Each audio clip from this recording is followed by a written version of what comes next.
오늘 우리에게 주시는 하나님 말씀 함께 봅니다. 오늘 우리에게 주시는 하나님 말씀은 마태복음 15장 21절부터 28절입니다. 그러면 다 함께 읽습니다. 예수께서 거기서 나가서 두로와 시돈 지방으로 들어가시니 가나안 여자 하나가 그 지경에서 나와서 소리질러 이르되 주 다윗의 자손이여 나를 불쌍히 여기소서 내 딸이 흉악하게 귀신 들렸나이다 하되 예수는 한 말씀도 대답하지 아니하시니 제자들이 와서 청하여 말하되 그 여자가 우리 뒤에서 소리를 지르오니 그를 보내소서.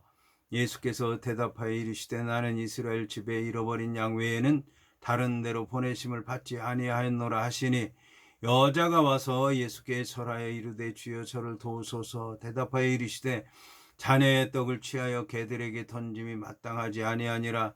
여자가 이르되 주여 올소이다마는 개들도 제 주인의 상에서 떨어지는 부스러기를 먹나이다 하니 이에 예수께서 대답하여 이르시되 여자여 내 믿음이 크도다 내 소원대로 되리라 하시니 그때로부터 그의 딸이 나으니라.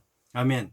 오늘 말씀의 제목은 가나안 여인의 믿음입니다. 그러면 본문의 말씀을 통해 함께 은혜 나누도록 하겠습니다. 이에 본문의 말씀을 보면 예수께서 거기서 나가서 두로와 시돈 지방으로 들어가시니라고 하는 말씀으로 시작을 합니다. 여기서 거기서라고 하는 말은 지금까지 영적인 부정과 물질적인 부정에 관해서 바리새인과 서기관들과 논쟁을 벌였던 이제 가버나움을 가리킵니다. 예수님께서는 더욱 심각해진 유대 종교 지도자들과의 긴장의 상태에서 직접적으로 느끼시고 유대인의 거주지와 헤롯이 관할하고 있는 지역에서 완전히 벗어난 장소로 가신 것입니다. 본문의 두로와 시돈 지방으로 들어가시니라고 하는 말과 관련해서 예수님의 활발했던 갈릴리 전도 사역이 이제는 끝나고 조용하게 지내시면서 베레아 사역을 시작하신 것입니다. 이때부터 마태복음은 예수님의 베레아 사역에 관해서 15장 21절부터 20장 34절까지 말씀하고 있습니다. 예수께서는 갈릴리 호수로부터 50km나 60km 정도 떨어진 지중해 연안에 위치하고 있는 두로와 시돈 지방으로 나아가신 것입니다. 여기서 바위라고 하는 뜻을 지닌 히브리어 초르에서 나온 티로스에 해당하는 두로와 고기를 잡는다고 하는 의미가 있는 히브리어 치론에서 유래한 시돈이라고 하는 곳은 당시 왕성했던 베니게, 다시 말하면 페니키아의 주요 도시들이었습니다. 이곳으로 예수님께서 가신 것은 유대 종교 지도자들과 충돌을 피하고 조용하게 쉬시면서 예수님의 제자들을 가르치기 위해서였습니다. 유대인들의 강한 반발에 부딪히신 예수께서는 복음을 거절하는 유대인들을 떠나서 이방인들에게로 나아가신 것입니다. 이어서 본문은 가나안 여자 하나가 그 지경에서 나와서 소리질러 이르되 주 다윗의 자손이여 나를 불쌍히 여기소서 내 딸이 흉악하게 귀신 들렸나이다 라고 말씀하고 있습니다. 본문의 가나안 여자 하나라고 하는 말에는 한글 개역개정 성경에는 번역되어 있지 않지만 헬라어 원문에는 보라라고 하는 뜻을 지닌 명령형 이두라고 하는 단어가 나와 있습니다. 이것은 아마도 이어지는 사건이 독특하다고 하는 것과 돌발적인 성격을 지니고 있다고 하는 것을 강조하기 위해서 사용된 것이라고 할 수가 있습니다. 보라, 이두. 본문에서는 가나안 여인이 등장하게 된 사실에 관해서 놀라움을 표시하면서 이것이 갑작스러운 것이고 예기치 못했던 것이라고 하는 것을 사람들에게 알려주고 있습니다. 앞선 1절부터 20절까지의 말씀에서는 하나님을 잘 알고 있다고 하는 유대인 중에 유대인이라고 할 수 있는 바리새인과 서기관들이 예수를 배척하는 내용이 기록되어 있습니다. 그런데 본문에서 이르러서는 유대인들에 의해서 천대받았으며 구속사의 흐름에 있어서 구약시대 선민 이스라엘과는 상관이 없다고 여겨지는 가나안 여인이 예수님께 나와서 예수께서 메시아가 되신다고 하는 것을 고백하고 도움을 요청했습니다. 이것은 놀라운 사건이었습니다.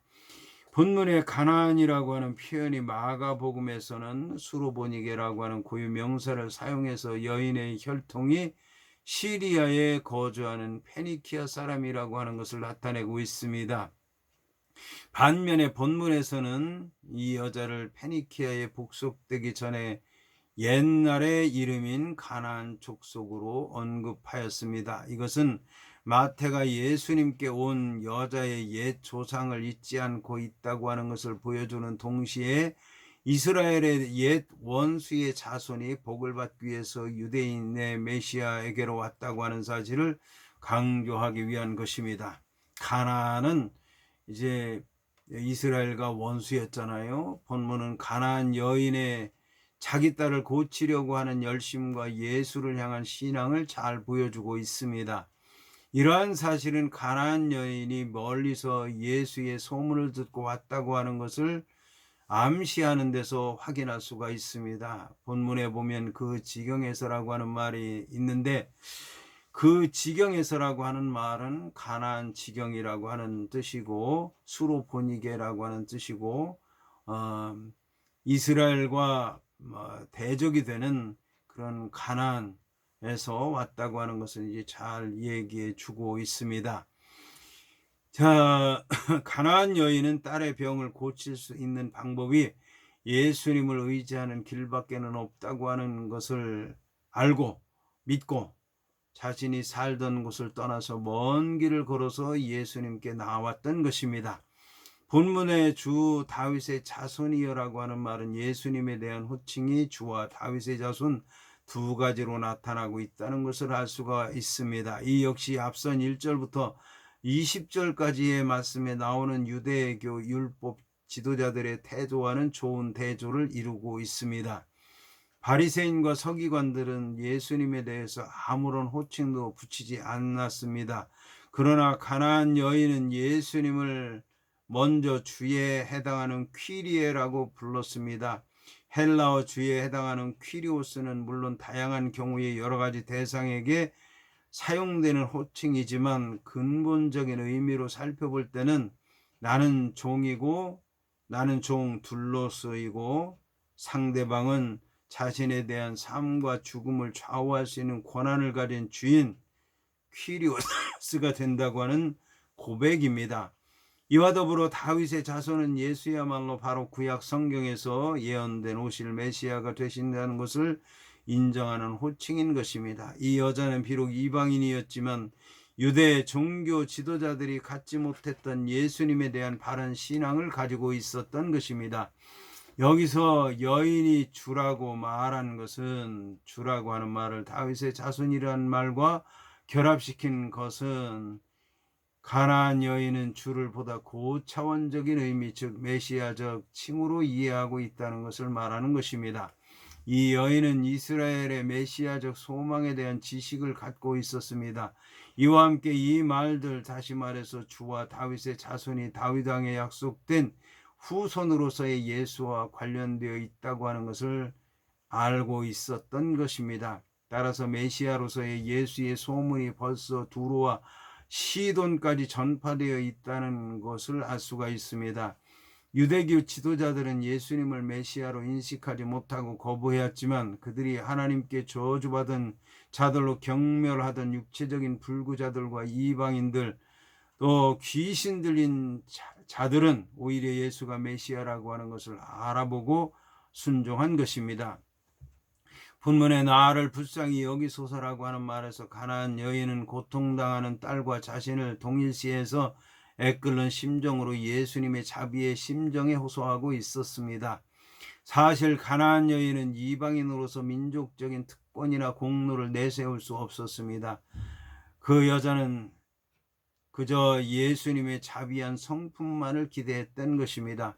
이처럼 이방인으로서 유대인에게 찾아온 것도 파격적인 일이었지만 자신의 절박한 사정을 호소하는 것은 더더욱 놀라운 것입니다. 진실로 참된 구원을 소망하는 자는 이러한 사람이 쳐놓은 인위적인 장벽을 넘어서 예수님께로 나아가는 용기와 열심이 요구되는 것입니다.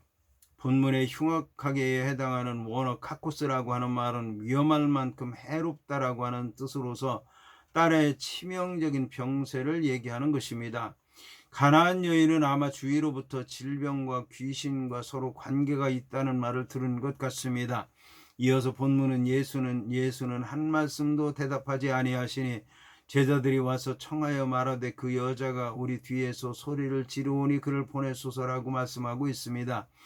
본문에 한 말씀도 대답하지 아니하시니라고 하는 말에서 예수님의 침묵은 단순한 거절이나 냉담을 말하는 것이 아니라 구속사적인 의미를 갖고 있다는 것을 의미합니다. 그런데 예수님의 침묵이 두드러지게 나타나고 있는 것은 본문의 경우와 간음한 여인에 대한 예수님의 견해를 요구했을 때 두 가지 경우입니다. 본문의 경우에 예수님의 침묵은 세 가지 의미로 이해할 수 있을 것입니다. 첫째, 여인이 주 다윗의 자손이라고 자신을 부른 것과 비교해서 그것이 다만 예수의 비유를 맞추기 위한 아첨에 불과한 것인지 아니면 그녀가 참으로 예수가 메시아라고 하는 것을 알고 있는지 시험하신 것입니다. 둘째, 구속사의 전개는 분명히 유대인이 중심이 된다고 하는 것을 말씀하신 것입니다. 구약 성경이 유대인에게 주어졌고 예수께서도 유대인으로 나셨습니다.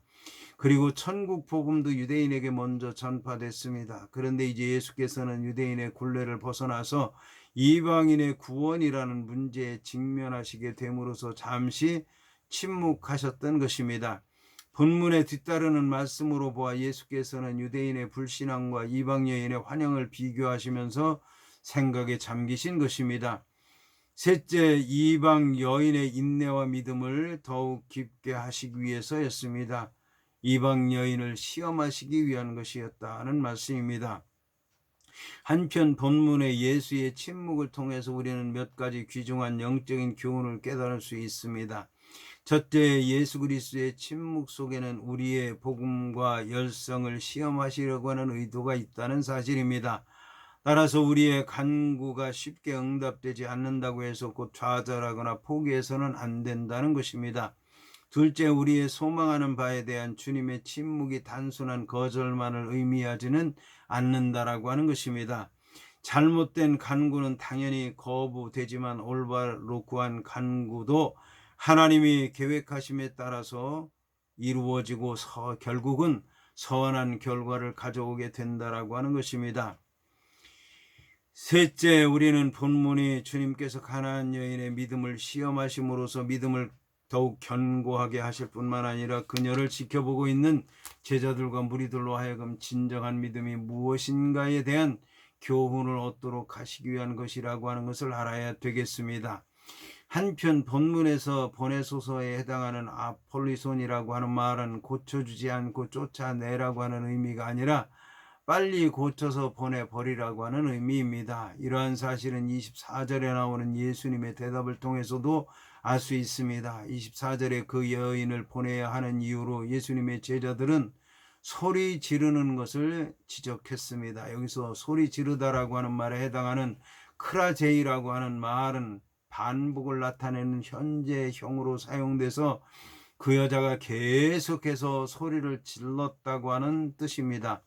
제자들은 절규에 가까운 여자의 고함을 듣는 것이 싫었던 것입니다. 당시 제자들은 유대 율법주의자들의 반발 때문에 쉬고 싶었는데 이 가난한 여자가 집요하게 소리치며 따라오는 바람에 쉬는 것이 방해를 받았던 것입니다. 따라서 침묵하는 예수 앞에 그들이 중재자로 나선 것은 그 여자에 대해서 진정한 사랑을 가지고 불쌍히 여기는 마음을 가졌기 때문이 아니라 단순히 자기들이 쉬고 시끄럽고 그저 빨리 보냈으면 좋겠다라고 하는 그런 이기심에서 비롯된 것입니다. 여기서 본문은 예수께서 대답하여 이르시되 나는 이스라엘 집에 잃어버린 양 외에는 다른 데로 보내심을 받지 아니하였노라 하시니라고 말씀하고 있습니다. 이 구절은 이스라엘 집에 잃어버린 양에게로 가라고 제자들에게 주신 예수님의 선교 명령의 반복으로서 예수께서 맡으신 사명이 어떤 것인가를 잘 보여주고 있습니다. 이것은 구원의 복음이 결코 유대인에게서만 국한되는 것을 의미하는 것은 아닙니다. 한편 이스라엘 집에 잃어버린 양이라고 하는 표현은 선민 이스라엘을 하나님의 양이라고 표현했던 예언자들의 말씀에서 유래한 것으로서 이스라엘이 그들의 참목자이신 예수를 오히려 거부했기 때문에 결국 그들은 잃어버린 양이 된 것입니다. 여기서 집으로 번역된 오이코스라고 하는 말은 1차적으로 건물을 가리킵니다. 그러나 본문에서는 상징적으로 사용돼서 공동체라고 하는 의미를 지녔습니다. 다시 말씀드리면 한 건물에서 같이 사는 식구들, 공동체를 가리키는 말이 된 것입니다. 예수께서는 이방인과 유대인을 집 밖에 있는 자와 집 안에 있는 자라고 하는 상징적인 의미로 구별하기 위해서 집이라고 하는 뜻을 지닌 오이코스라고 하는 단어를 사용하신 것입니다. 한 가족이라면 한 집에서 같이 사는 사람들인데 이 하나님의 백성이 아닌 자들과 한 집에서 살 수 없다는 것을 얘기한 것입니다. 이와 함께 잃어버렸다라고 하는 것은 이스라엘 백성들이 과거로부터 영적으로 죽어있는 잃어버린 양이었고 지금도 영적으로 멸망받은 잃어버린 바 된 상태를 유지하고 있다는 것을 말하는 것입니다. 그리스도께서는 바로 이와 같이 영적으로 죽어있는 이스라엘의 잃어버린 양을 구원하기 위해서 오셨다는 것을 말씀한 것입니다. 잃어버린 하나님을 떠난 하나님을 등진 이스라엘 백성들을 구원하지 않고 어떻게 이방인들을 먼저 구원할 수 있겠느냐라고 하는 말씀인 것입니다.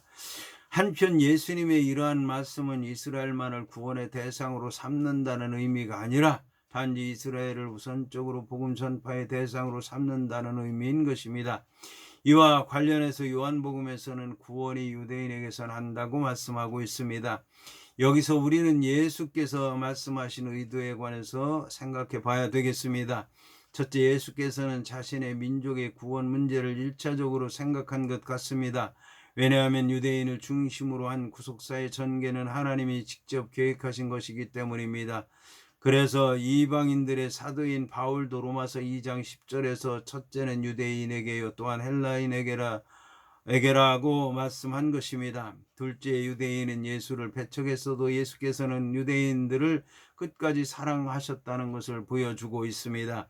셋째, 예수께서는 자신이 주로 유대인 사역에 힘쓰시고 사마리아와 땅끝까지 가서 전도할 사명을 제자들에게 주셨던 바 제자들은 예수의 뒤를 따라 힘써 선교해야 하도록 한 것입니다. 이때 예수께서 가나안 여인에게 요청에 대한 거부의 의미가 있는 본문의 말씀은 그 여인의 신앙을 시험해 보시기 위한 것이라고 할 수가 있습니다.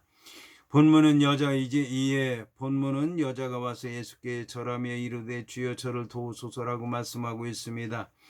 본문에 예수께 절하니라고 하는 가나안 여인이 절하니라고 하는 말은 가나안 여인이 예수께 나와서 계속해서 반복적으로 절했다라고 하는 것을 얘기하는 것입니다.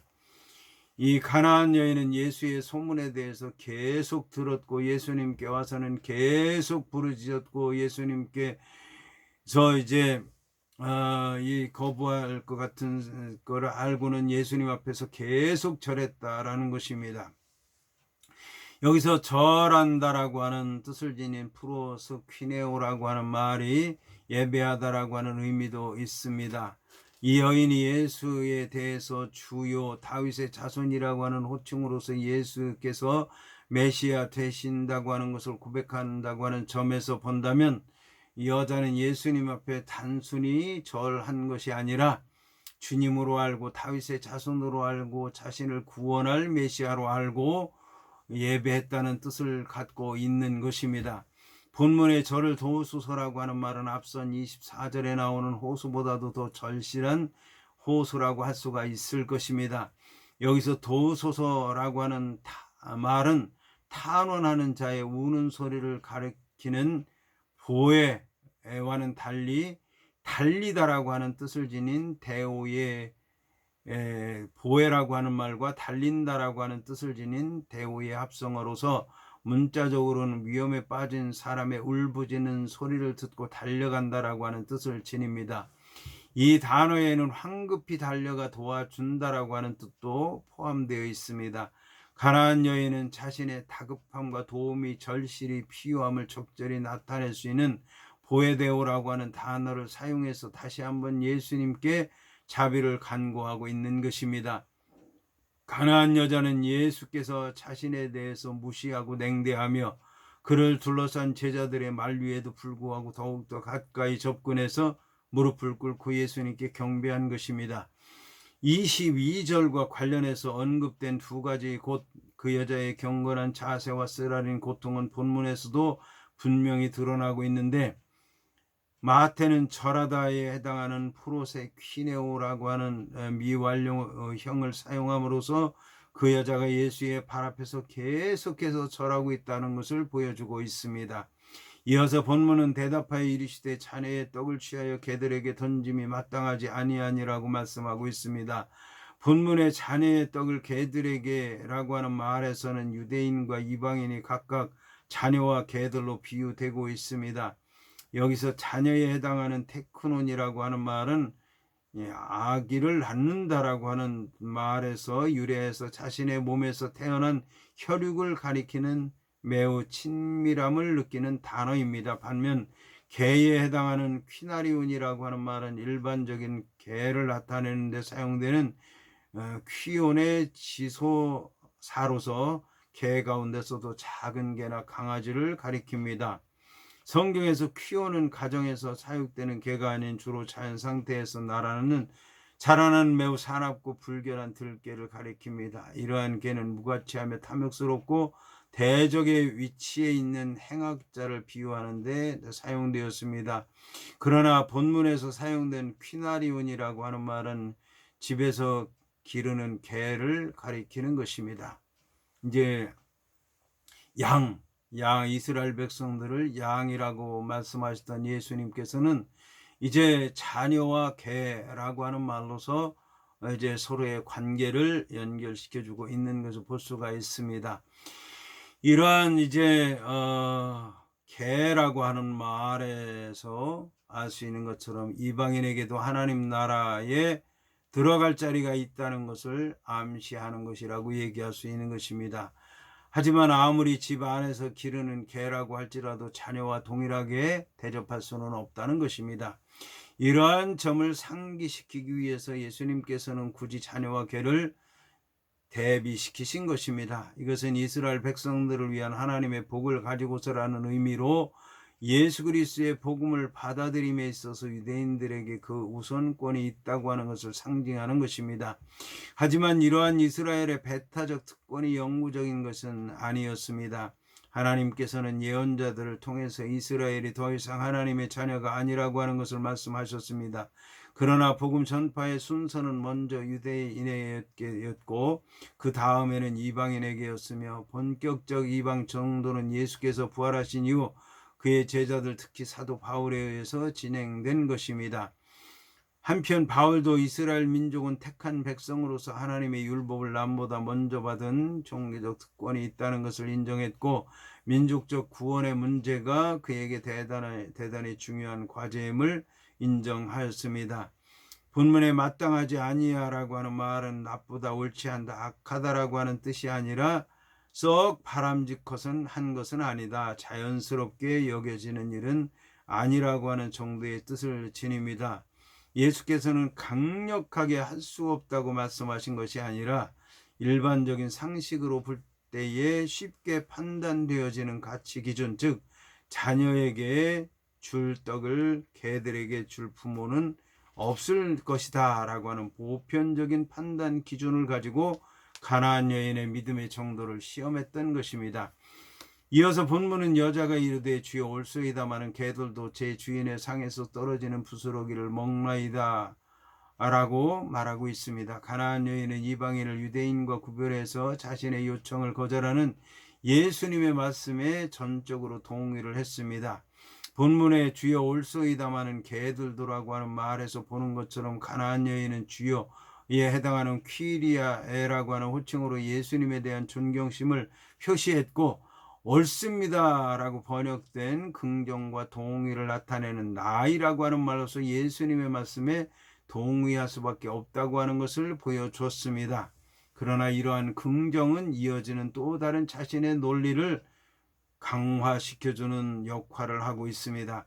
가나안 여인은 이방인을 자녀와 대조되는 개에 해당하는 퀴나리온으로 이에 비유한 예수님의 말씀을 그대로 받아 자신을 개에 비유하여 겸손하게 대답했지만, 이와 같은 긍정적인 대답은 집안에서 기르는 개가 누리는 혜택을 자신도 누릴 수 있다고 하는 새로운 논리의 출발점이 되고 있습니다.